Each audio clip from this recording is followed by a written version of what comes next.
Hello dear students, welcome back to my channel physics SPC. Current electricity का एक question, find the reading of ammeter in given circuit. चार choice दे रखी है, ये figure दे रखा है। तो इसमें जो कंसेप्ट है वो इतना है कि किसी सेल के पॉजिटिव टर्मिनल से जितनी करंट लीव करेगी नेगेटिव में उतनी ही एंटर करनी चाहिए। ये ठीक है, लेकिन ये गलत है बेटा।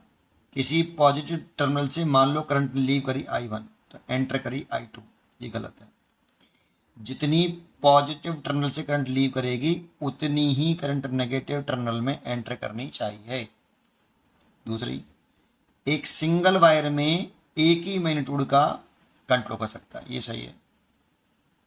ये गलत है कि ऐसे अपोजिट दिशा में करंट फ्लो करे सिंगल वायर में, ये गलत है।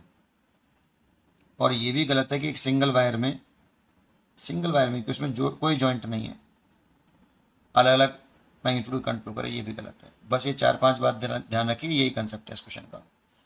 अब सोचो, यहां से अगर करंट आई निकली I1, यहां से करंट चल रही है आपकी I1, अगर इधर करंट डिवाइड हो गई तो जितनी करंट इसके पॉजिटिव टर्मिनल से निकली उतनी फिर एंटर नहीं करेगी, इसीलिए ये करंट डिवाइड ही नहीं होगी, ये ऐसे चलेगी I1।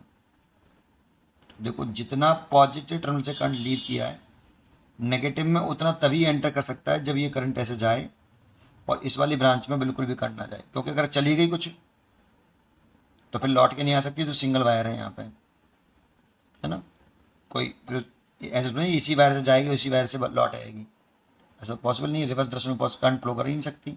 ऐसे ही इसमें करंट I2 निकली ऐसे,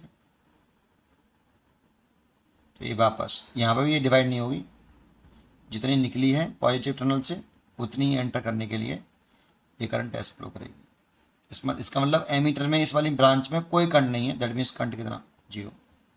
इसका आंसर हो गया ए। पढ़ते रहिए और खुश रहिए।